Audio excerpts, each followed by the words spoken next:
سلام و درود، عرض ادب و احترام دارم خدمت شما. با 8مین جلسه از دوره معمار حرفه‌ای در خدمت شما هستم. توی جلسه قبلی اومدیم در مورد تراکم و سطح اشغال صحبت کردیم، در مورد UTM و درز انقطاع یا حالا درز انبساط صحبت کردیم. نکاتش رو گفتم، امیدوارم که این نکات رو یادداشت کرده باشین که توی پروسه طراحی بتونید بهش مراجعه کنید. خیلی ساده با دیدن ازش عبور نکنید، بلکه با برداشتن این نکات هست که شما توی این پروسه قوی میشید و حتما به کارتون میاد. توی این جلسه میخوام در مورد نکته مهمی صحبت کنم و اون هم بحث انواع زمین هست. انواع زمین یعنی چی؟ زمین هایی که به ما مراجعه میشه انواع و اقسام دارن از لحاظ قرارگیری نسبت به معبر، که اینها توی بحث طراحی یه سری ویژگی ها رو دارن، یه سری کیفیت ها رو دارن و ابتدا ما قراره که به این موضوع بپردازیم که این زمین ها چگونه نامگذاری میشن، نامگذاری صحیح و اصولیشون چی هست و بعد هر کدوم از این زمین ها چه ویژگی رو دارن. من اگر اینجا یه زمین برای شما ترسیم کنم، وقتی توی یک نقشه، اولین نکته، وقتی توی یک نقشه جهت شمال رو نمیزنه، بدونید که شمال جهت بالا هستش. این اولین نکته. نکته دومی که میخوام بهتون بگم اینه، صرفاً حیات باعث نمیشه ما بابت یک زمین نامگذاری انجام بدیم. یعنی هر جایی که ما رفتیم وارد حیات شدیم و بعد به توده یا سطح اشغال رسیدیم، این اصطلاحاً نمیشه زمین شمالی. خیلی از موقع ها مثال نقضش رو داریم که حالا در جلوتر در موردش صحبت میکنیم. اما میخوام این رو بگم، من الان دارم رو به شمال وارد میشم، پس این زمین اگر از این جهت بسته باشه، از این جهت هم بسته باشه، چون دارم رو به شمال وارد میشم، جهتم رو به شماله، این زمین میشه یک زمین شمالی. تصدیق کننده این موضوع چی میشه؟ این زمین الان اینجا میشه شمال زمین، این قسمت میشه جنوب زمین. یه قانونی رو در آموزش‌های قبلی هم بهتون اشاره کردم که حیات همیشه توی کدوم قسمت قرار میگیره؟ در قسمت جنوب زمین. چرا حیات توی جنوب زمین قرار میگیره؟ به این دلیل که اگر این جهت خورشید رو ما داشته باشیم و اگر حیات رو ببریم بالاتر، کمترین میزان استفاده رو ما از نور جنوب خواهیم داشت. میدونیم که نور جنوب توی نیمکره شمالی بهترین نور هست، بهترین حالت رو برای این لوکیشن ایران این نور داره. از اون بحث شرقش بگیر تا بهترین نوری که زمان ظهر داره، تا حالا اون بحث نور غربش که نور غرب میشه نور مزاحم و نور بد. زمینای شمالی اولین موضوعی که هست جزو بهترین ملک ها هستن. یه سری بدی داره، یه سری خوبی داره. بدیش چیه؟ فقط داره از جداره جلویی نور میگیره. خوبیش چیه؟ این زمین، بدیهاش رو بذارید براتون بگم. بدیهاش یکیش اینه که فقط از یک جداره نور میگیره، فقط یک جداره نور داره. عملاً توی پروسه طراحی، توی همچین پروژه هایی، شما یکی از چالش هاتون چالش نور هست. مثلا باید اینجا بیایید نورگیر بذارید، یا اینکه بیایید انتهای زمین رو حیات خلوت بدید. حالا اینکه حیات خلوت چیه، نورگیر چیه، توی بخش مربوط بهش میپردازیم. ولی فقط اینو بدونید، زمین های شمالی ایرادشون اینه از یه جداره دارن نور میگیرن، اصطلاحاً چالش نور دارن. حالا این میشه ایرادش. خوبیش چیه؟ خوبیهاش دونه دونه براتون میگم. اولین خوبیش اینه نور جنوب میگیره. خوبیاش نور جنوب میگیرد. یکی دیگه از خوبیهاش چیه؟ اینجا اگر شما به عنوان مثال بیایید نشیمن رو بذارید، این نشیمن امتداد دید خوبی رو داره. چرا؟ چون جلوی خودش یه حیات داره و بعد جلوش یه معبر رو داره. پس ویو مطلوب از ویژگی های این بنا هست، این نوع زمین ها هست. زمین های شمالی جزء زمین های تاپ هستش. اصولا توی اینجور پروژه ها اتاق خواب رو عقب میندازن با درجه اهمیت کمتر، هرچند که اتاق خواب باید نور خوب بگیره، ولی اتاق خواب رو میذارن از حیات خلوت یا از نورگیر نور بگیره، سالنش رو میذارن نور جنوب بگیره، نور مطلوب بگیره و در عین حال ویو مناسبی هم داشته باشه. اون بنگاهی موقع فروش وقتی میخواد این واحد رو بفروشه میگه واحد با بر نما هستش. این زمانی که شما رو از ماشین اینجا پیاده میکنه با انگشت میتونه واحد رو نشون بده. این خیلی اتفاق خوبیه. پس جز واحدهای مطلوب میشه، مخصوصا توی تک واحده هاش. بعدیش چیه؟ نورگیر هست و این که از یه جداره داره نور میگیره. یکی از بعدیهاش چیه؟ چون پشت حیات خلوت داره، چون پشت نورگیر داره، اصطلاحاً از لحاظ امنیتی هم یه حفره براش ایجاد میشه، اصطلاحاً راه دزدی داره که این رو ما میتونیم بهش پاسخ مطلوب بدیم، میتونه حل بشه. چرا؟ چون پشته، عملاً کسی نمیتونه اون پشت ساختمون رو ببینه، تو دید نیست، تو ویو نیست. حالا بحث امداد و حریقش هم همینطور، یه جوری اون دسترسی محدودیه، ولی بحث ویو، بحث پرده خور بودن و نور جنوبش به همه اینها میچربه. توی زمین هایی که به این شکل هستن و ما بهشون میگیم زمین های شمالی، شما چند تا اتفاق میتونید توی طراحیش رقم بزنید. اینکه حیات رو بندازیم جلو که راهی نداریم، یعنی عرف بازار اینه که اینجا میشه حیات، درسته؟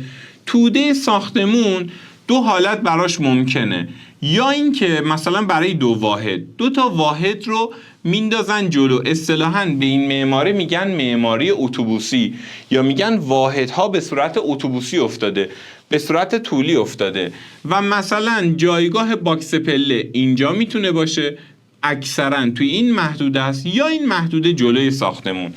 این ستا میشه باکس پله، اینها میشن واحدامون. توی چه پروژه هایی استفاده میشه؟ حداقل مثلا بر کار 12 متره تا 14 متر.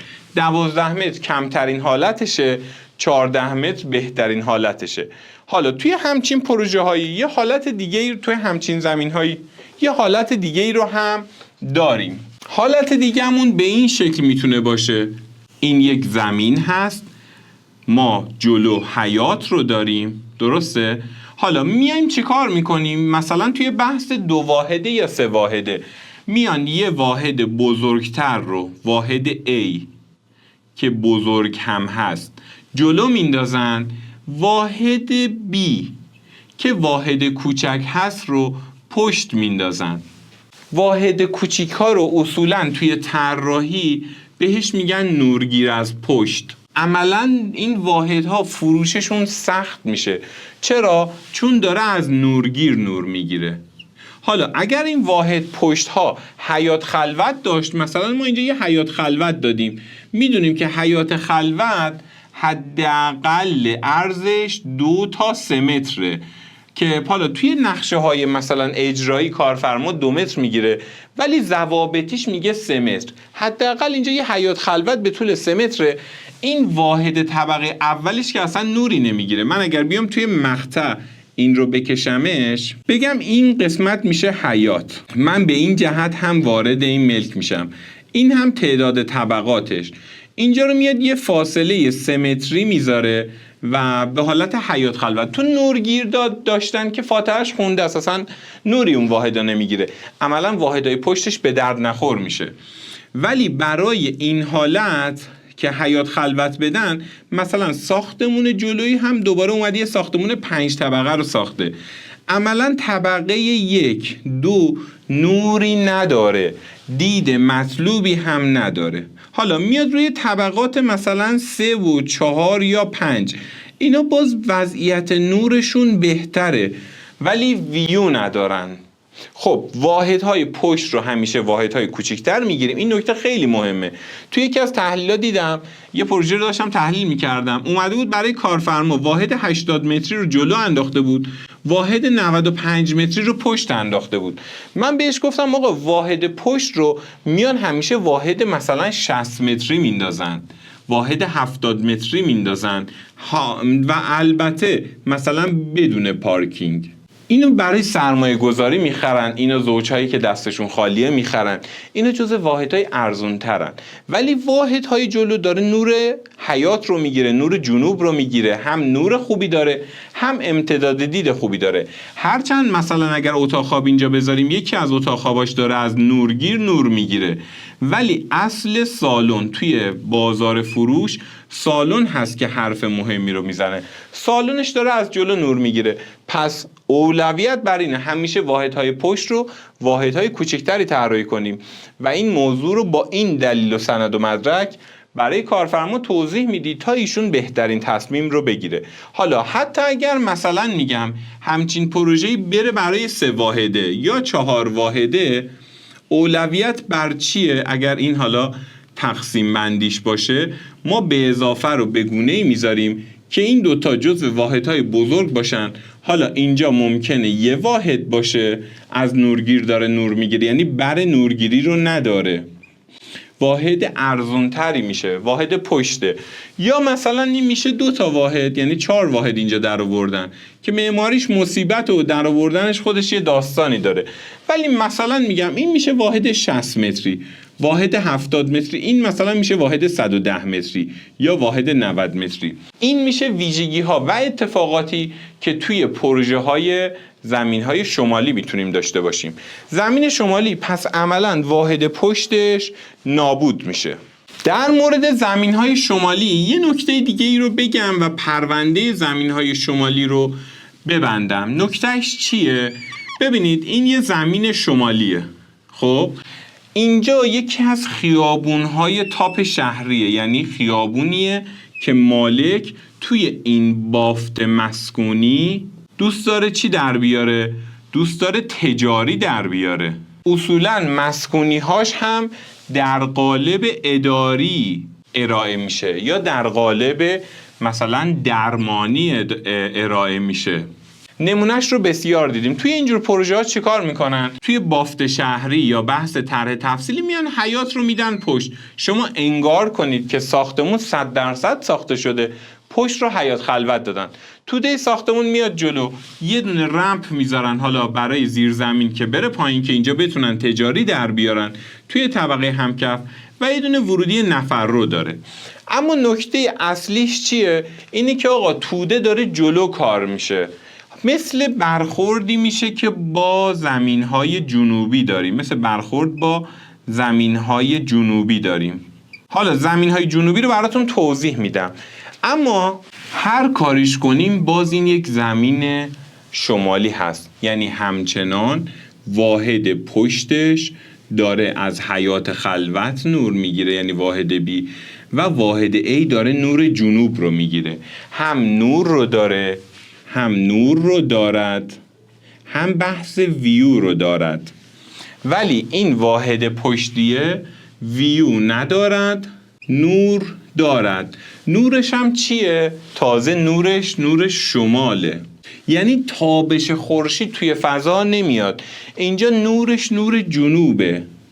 یعنی چی؟ یعنی تابش داریم، ما حرکت خورشید رو توی فضا میبینیم. توی اینجور خونه ها فضا گرمتره، فضا مسلوبتره. سالنش رو اگر به سمت بر بندازن فوق‌العاده میشه. ولی بهتون گفتم توده ممکنه که جلو بیفته. درسته؟ زمین شمالی یادتون باشه بهترینه. چرا؟ چون حیات جلوست، چون حیات جلو قرار میگیره. بهترینه. چرا؟ چون ویو مطلوب دارد. بهترینه. چرا؟ چون نور جنوب دارد با تابش. این تابشه حرکت خورشید تو فضا خیلی مهمه. بریم سراغ زمین هایی که قرار جنوبی باشن، ببینیم زمین های جنوبی چی هن. من قبل از این که بحث زمین های جنوبی رو بگم یه نکته رو در مورد زمین‌های شمالی بهتون بگم. الان توی مقطع کشیدم، این مقطعه، یعنی اینجا بحث حیات منه، اینجا پلان همکفمه، اینجا بحث طبقاته. به شرط این که برای همسایه ها مزاحمت ایجاد نشه امکان کنسول رو داریم. این کنسوله بستگی داره به شهرداری منطقه و محل. اصولا توی حیات میتونیم بزنیمش. قاعده و قانون کنسول رو توی بحث پیشروی ها بهتون میگم. اما این امکان کنسول رو توی همه زمین‌های شمالی نداریم. پس این هم باز خودش میشه یکی از وجه‌های برتری زمین‌های شمالی. نکته‌ای که هست توی بحث کنسولش باید این رو بگم که حالا اون شرایط در نظر گرفتن همسایه ها مزاحم همسایه نشه رو برای بحث نور جنوب رو بهتون میگم، ولی بدونید که این امکان کنسول داره حتی توی طبقه اولش. ولی این موضوع توی زمین‌های جنوبی توی همه صادق نیست. بریم سراغ زمین‌های جنوبی. زمین‌های جنوبی چه اتفاقی براشون میفته؟ اصلا چرا بهشون میگن جنوبی؟ ببینید زمین‌های جنوبی معبر بالا هست. معبر توی قسمت شمال زمینه. حالا ویژگیش چیه؟ ما داریم رو به جنوب وارد میشیم، پس بهش میگن جنوبی. گفتیم توی زمین ها اینجا الان میشه شمال، اینجا میشه جنوب. حیات کجا قرار میگیره؟ حیات توی قسمت جنوب زمین قرار میگیره، پس اینجا میشه حیات. وقتی حیات اینجا قرار میگیره ویژگیش چیه؟ ما دو کله نور داریم. پس این حسن بزرگیه توی طراحی پلان. یعنی عملاً ما توی همچین زمین‌هایی چالش نور نداریم. آقا مشکل نور نداریم که دو کله نور میگیره. حالا قشنگ میتونیم واحدها رو اگر عرضش بین 12 تا 14 باشه به صورت اتوبوسی طراحیش کنیم، یا اینکه نه بیایم چیکار کنیم؟ بیایم یک واحد رو بالا بندازیم، یک واحد رو پایین بندازیم. در مورد یک واحد رو بالا یک واحد رو پایین من موافق نیستم. چرا؟ چون واحدی موفق هست که به این شکل اتوبوسی بیفته، اصطلاحاً مخصوصا توی دو واحده ها، با بر به این شکل و با حیات پشتی ارتباط بذاره. اصولا توی همچین پروژه های راه پله توی این محدوده ها قرار میگیره. یکی از ویژگی های زمین های جنوبی امکان تجاری دارن. چون مستقیم با معبر در ارتباطه امکان داره که ما بتونیم تجاری هم براش داشته باشیم، پس این هم یک ویژگی مطلوب میشه. اما بزرگترین چالشش چیه؟ نور اصلی از سمت بالا امکان نورش یکم چالش میخوره. چرا؟ از بالا بدیش چیه؟ فقط نور شمال رو دارد. از بالا فقط نور شمال رو داره ولی ویو خوبی داره.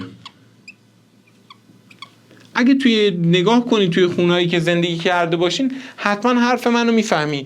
آقا نوری که توی اینجا توی این فضا داره میاد نور تابشی نیست، مثل روشن کردن یک چراغ توی یک اتاق، اون هم به صورت نامحسوس. نور داره میاد داره روشنش میکنه اما اون خط تابش رو نداره. اصولا محدوده بالای پلان اینها حس سردی داره. خونه بانشاتی نیست. ممکنه بگید آقا از پایین داره نور جنوب میگیره. بله بهتون لایک میدم، موافقم، اما از پایین جلوی این یه بلوک ساخته میشه که این بلوکی که جلوی این ساخته میشه یه بدی رو داره. اگر توی مقطع بکشم بهتر متوجه میشین که اگر این ساختمون من باشه، این بذارید من پاک کنم، اگر توی مقطع بکشم این ساختمان من باشه و این محدوده حیات من باشه، درسته؟ حالا اگر زمین من بزرگ باشه و این حیات مثلا حداقل 5 متر تا 10 متر بمونه عالیه، بیشتر بمونه عالی تره. ولی اگه کمتر بمونه اینو بدونید اینجا هم دوباره یه ساختمون دیگه ای ساخته میشه، پس عملاً بحث سایه اندازی رو داره. اتفاقی که میفته طبقات اول و طبقات دوم این پروژه، یعنی طبقه A و B یا طبقه 2 1 و 2 نور خوبی ندارن. نور که نداره هیچی، این بدبختا ویو خوبی رو هم ندارن. پس این هم باز میشه جزو ایرادات این واحدها. یادتون باشه اگر رفتید برای خودتون ملک بخرید، از حیات جنوبی داشت به این شکل نور میگرفت، این واحد مطلوبی نیست، دلگیره. حالا اگر این حیات مثلا یه دفعه شده بود 3 متر بنا به هر دلیلی، خب این که دیگه اصلا آشغال میشه. حالا طبقه مثلا 3 بازم نه، طبقه 4 و طبقه 5 همچین پروژه‌ای نور خوب داره اما ویو ندارد، ولی نسبت به زمین‌های شمالی اونقدر تو سرش نمیخوره. یعنی زمین‌های شمالی واحد پشت داشتیم، اینجا واحد پشت نداریم. اصلا توی همچین پروژه هایی واحد پشت نداریم. دو تا واحد دارن از بر نور میگیرن، حیاتشون مگر اینکه دیگه 3 متری باشه، ولی اصولا مثلا 40% برای حیات بدن، باز حیات خوبی براشون میمونه. نکته دیگه ای که بخوام بهتون بگم، این زمین ها توی جلو اگر معبرشون اون شرایط پیشروی رو داشته باشه امکان کنسول داره که این عالیه. از سمت حیات هم امکان کنسول داره اگر فضا داشته باشه که حالا توی نقشه های اجراییش بتونه این کنسول رو بگیره، پس این هم باز عالیه. ولی باز میگم زمین شمالی تاپترین و بهترین نوع زمینه، ولی زمینای جنوبی هم هست خوبه. حالا نکته چیه؟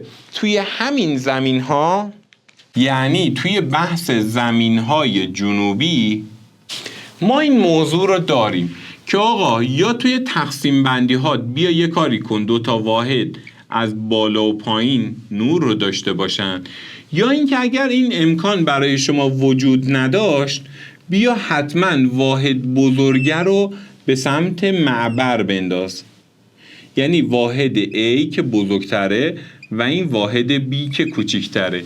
باز هم به واحد B میگن واحد پشت. این واحد B مثلا 83 متر باشه، این واحد 115 متر باز هم خواهان داره. درسته تابش نداره، ولی بهش میگن این واحد با نور از نما، یعنی پنجره نماخور داره. یعنی شمایی که مثلا میگم اینجا وایسادی میخوای با املاکی بیای ساختمون رو ببینی، نمای زیبایی رو اگر ببینی میدونی نما برای خودته، تو چشمه. اصطلاحاً واحد پشت نیست. حالا این واحد پشت هم زمانی ارزشمند میشه که اینجا حیات بزرگی داشته باشه که اصولاً این حیات رو سازنده ها میسازن به صورت بسیار و جزء ساختشون میندازن.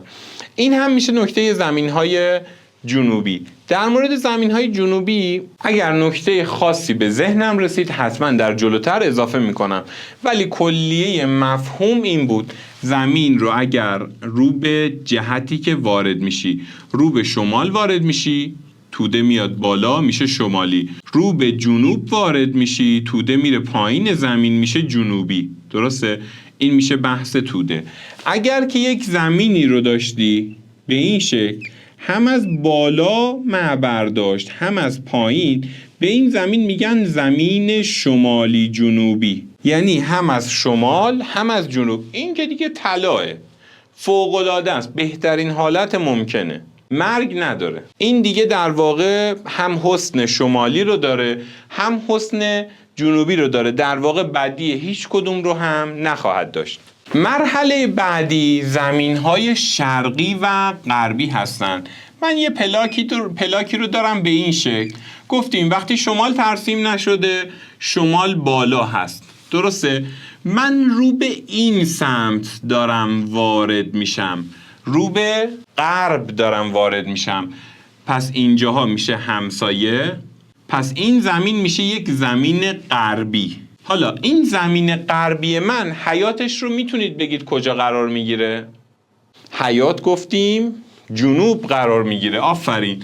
پس اینجا میشه حیاتش. باز این زمینی که غربیه چه حسنی رو داره؟ این داره اون مثل زمین شمالی عمل میکنه، یعنی حیات جلوه، نور جنوب رو داره. باز خوبه، نور جنوب رو داره، پشت به نور غربه. پشت به نور غربه. دوستان نور غرب مزخرفترین نوره، بدترین نوره که ما تو طراحی ازش فراریم. پدر آدمو در میاره، چه توی زمستونش چه توی تابستونش یک نور خیره کننده مزاحم رو داره. پس زمین غربی خیلی بهتره. چرا؟ چون اینجا آفتاب که شرقه در واقع طلوع میکنه خورشید تا به اینجا، اینجا و اینجا اول صبح نور رو داره، جنوب نور رو داره دیگه، به سمت غرب که میره دیگه پشت به نور میشه.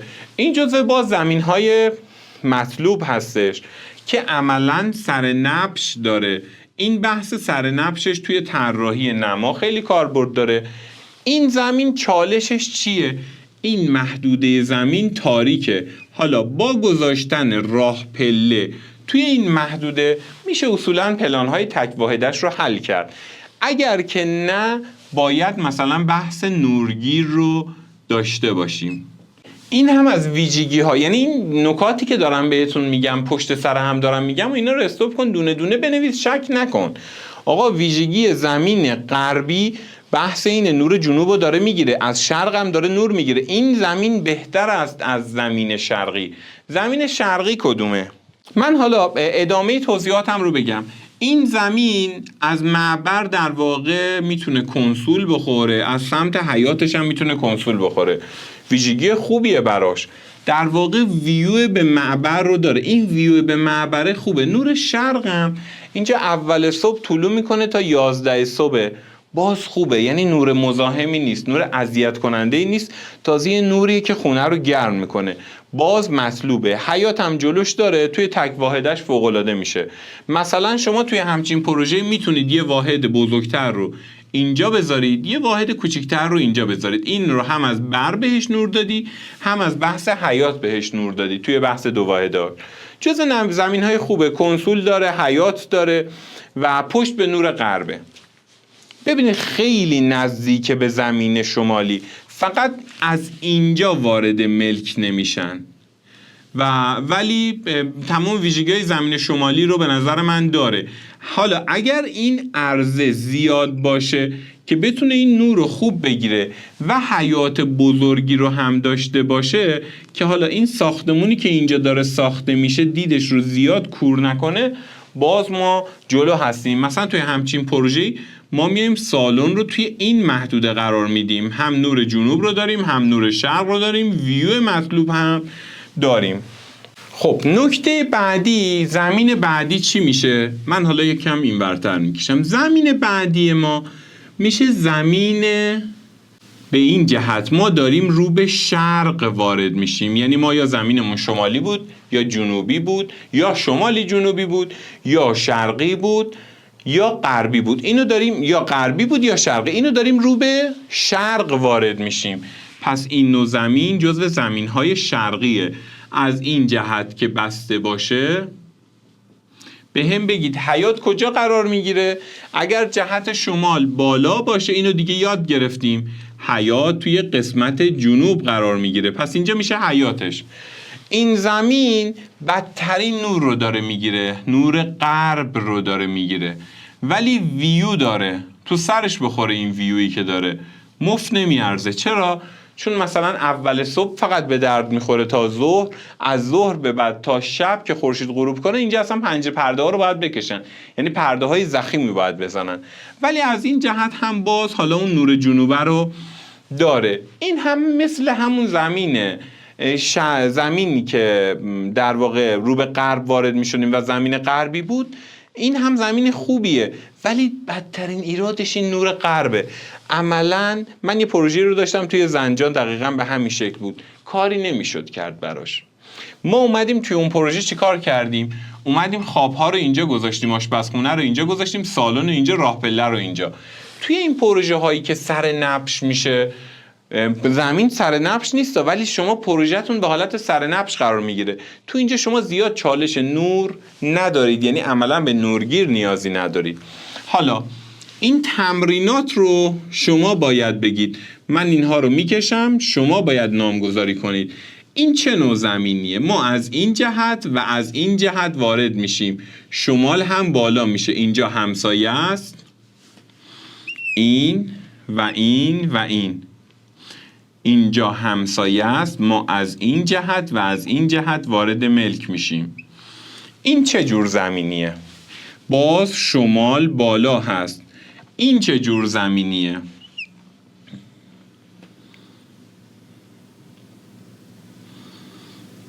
از این سمت وارد شیم و از این سمت. اینجا بسته است. این تمرین شما باشه. این چه جور زمینیه؟ سعی کنید بگید.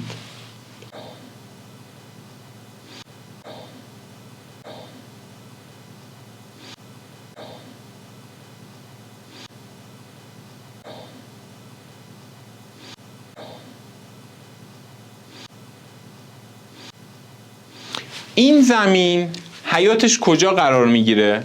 گفتیم حیات توی جنوب قرار میگیره، میشه اینجا حیاتش.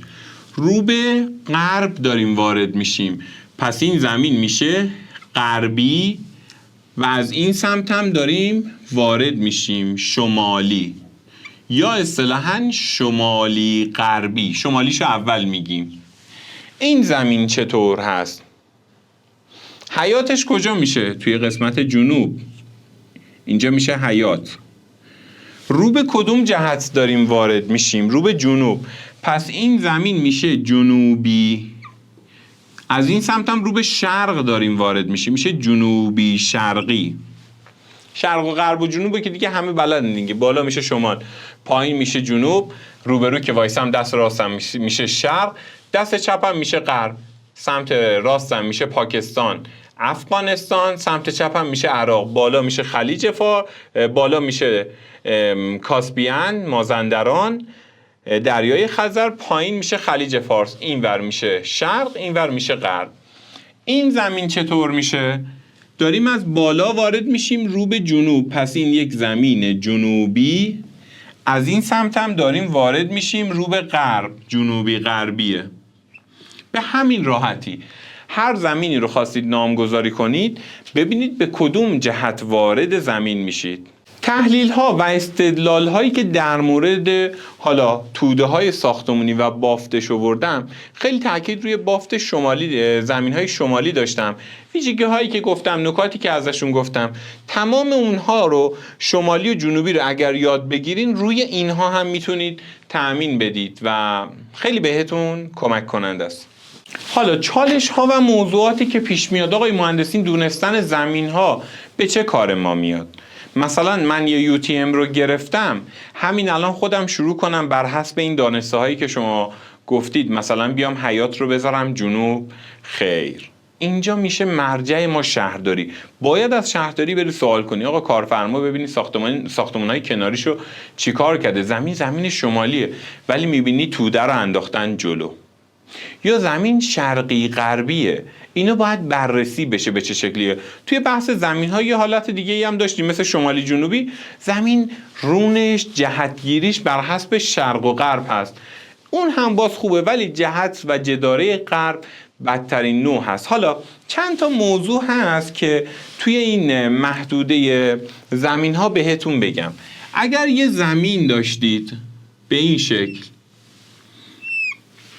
و توی این زمین ما بالا معبر رو داشتیم، پایین بحث حیات رو داشتیم، یعنی اینجا حیات بود. حالا اینجا همسایه بود. آقا ما بهترین جا برای اتاق خواب‌ها کجاه؟ بهترین جا برای نشیمن کجاست؟ من فقط همین الان اینو بهتون بگم. حالا توی بحث مباحث معماریش توضیح براتون میدم که آقا اینجا بهتر سالن رو بندازید. سالن نور مطلوب میخواد ولی ویوش از همه چیز مهمتره. اتاق خواب‌ها رو ما میایم اصولا سمت این حیات یا حیات خلوت میندازیم. درسته اتاق خواب باید نور خوب بگیره، ولی نور جنوبش عملاً باعث میشه که اون اتاق خواب خیلی وضعیت خواب خوبی رو نداشته باشه، به خاطر اینکه خیلی روشنه. اما کنترل نور با پرده انجام میشه. بحث ویو و پرده خوری و پنجره رو به نما یکی از مهمترین موضوعاتیه که یک معمار حرفه‌ای توی بحث پروژه هاش پیش بینی میکنه. توی بحث زمین ها تا همین حد نکات شمالی جنوبی شرقی غربی و ویژگی های زمین ها رو بدونید. باز هم در مورد زمین ها صحبت هایی رو داریم، کیفیت فضایی، طرح‌هایی که توی هر کدوم از زمین ها میتونه ایجاد بشه که انشالله توی مراحل بعدی توی قسمت های آموزش بیشتر بهش پرداخته میشه. توی این مرحله شمالی جنوبی شرقی غربی رو که یاد بگیرید کفایت میکنه. ولی مثلا میگم آقا این که توی زمین شمالی این امکان رو بهت میده که شما رمپ رو توی حیاط حل کنی، یک آپشنه. اینو کجا بهت میگم؟ اینو توی بحث رمپ و پارکینگ برات توضیح میدم که خیلی میتونه بجاش باشه و مباحث یه دسته‌بندی مناسب داشته باشه. خیلی مخلصیم، ممنونم که تا اینجا همراه هم بودید. حتما این قسمت ها رو تا ندیدید، ملکه ذهنتون نشده، به حالت فیلم سینمایی نگاش نکنید چون به کارتون نمیاد. اعتقادم بر اینه خرید یک دوره باعث موفقیت شما نخواهد شد. این که اون دوره اون مطالب رو ببلعی و کار کنی برات مفید و سازنده خواهد بود. هر جا هستی در پناه خدا باشی، روزیت 1000 برابر. خیلی مخلصیم. یا حق.